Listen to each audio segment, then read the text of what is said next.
Minister we set, Minister of Science, Energy and Technology, the Honorable Andrew Wheatley, talking to us about the critical matters on his portfolio. And I'd raised the issue of the SILC program, SILC. SILC. SILC, yes. Well, SILC, the acronym SILC, stands for Street Lighting, Installation, Loss Reduction, and Community Renewal.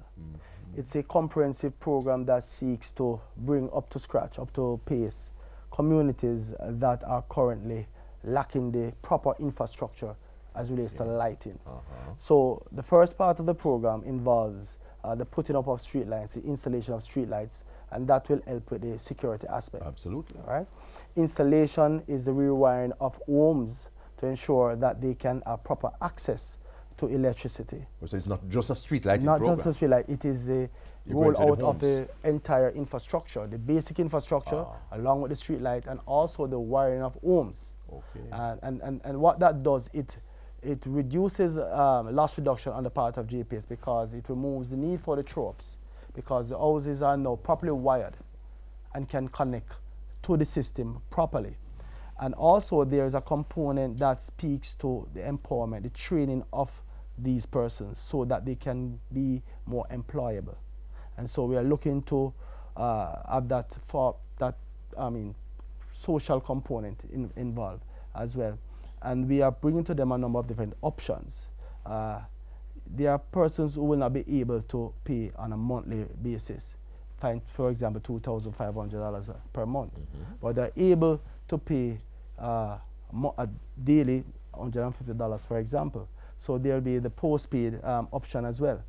And there'll also be different options where there are homes, I'm sure, that will not be able to fully wire. And as such, there is a system where they are given a box, more or less, that allows them to be able to plug in a fridge, a television set, as well as being able to have a couple bulbs until they're able to move up to a more comprehensive system. And so it's a very comprehensive program that we are open to start come August of this year. It will be financed to the tune of 1.25 billion Jamaican dollars. And the money is already available. It has been identified. And all the players are involved. We are bringing on board Jamaica Public Service, NESOL, which is a government entity, formerly REP, JSIF, and of course it will all be managed by the ministry to ensure that the objective of this initiative is fully met. ICT Minister, you also announced the open access to government websites with people not using up their own data funds for this. Explain that. Well, we had given a commitment to the Jamaican people that we would provide them with free universal access to government websites and in particular educational material. Today I am pleased to announce that that is now a reality. And what it basically, as we speak, you can access all government websites. It is being phased in. We have currently 50 websites that you can access online. These sites are what we term as zero-rated sites. So whether you are in possession of a data plan, whether you have credit on your phone, whether you have a paid-up internet plan at home, you can have access to these government websites free of cost. And especially for our children, with these tablets that we have been given to them, they are now able to access the educational material from home, whether their parents are in possession of a data plan or an internet plan. What you have to have is just mere connection to a network.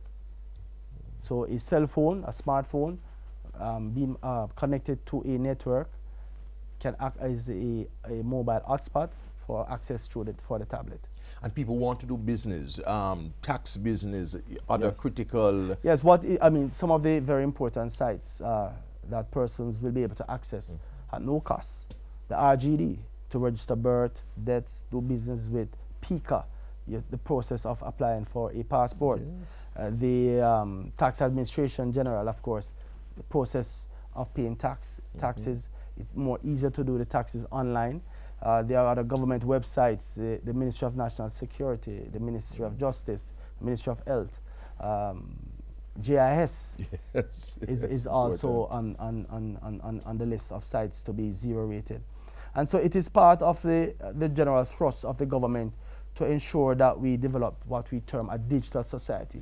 So our people becomes more appreciative and utilize the technologies that's available. The BPO sector, Minister, you're moving toward higher value added in this industry? Yeah, well, the traditional BPO sector is one that one can term as a call center operation, more or less. We are looking to move it to a value-added stage where tertiary graduates can find employment within the BPO sector.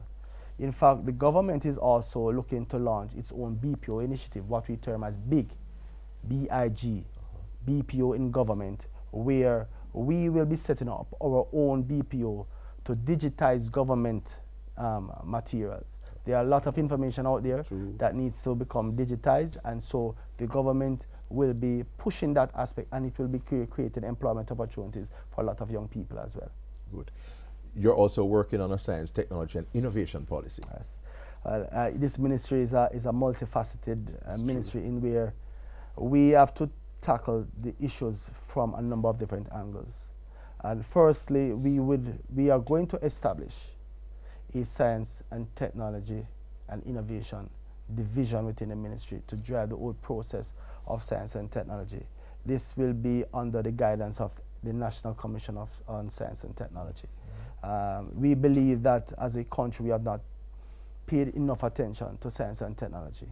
We are very innovative, but we do not invest in innovation here in Jamaica. We are more consumers of technology.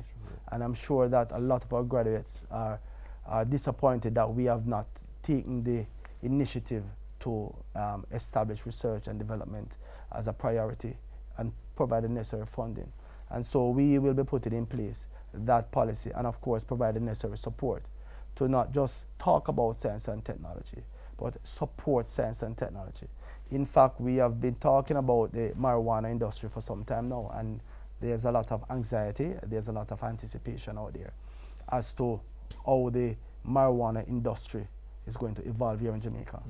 Research and development is our only option as relates to the marijuana industry, where we create value-added indigenous products for the market, and research and development is going to drive that. The argument of the possibility of exporting marijuana abroad is only a myth. It will never happen. I think we have to look at utilizing what is indigenous to us and ensure that we create value-added products and develop a market, whether it be a tourism product, whether it's a medicinal product. But it will take some level of research and development, and we are encouraging the private sector and Jamaicans and our scientists to look into that here as well. Thank you very much, Minister, for an information-packed interview. Minister of Science, Energy and Technology, the Honorable Andrew Wheatley, with us on Issues and Answers. Join us next week when we'll be back. Until then, Ian Bourne wishing you a pleasant day.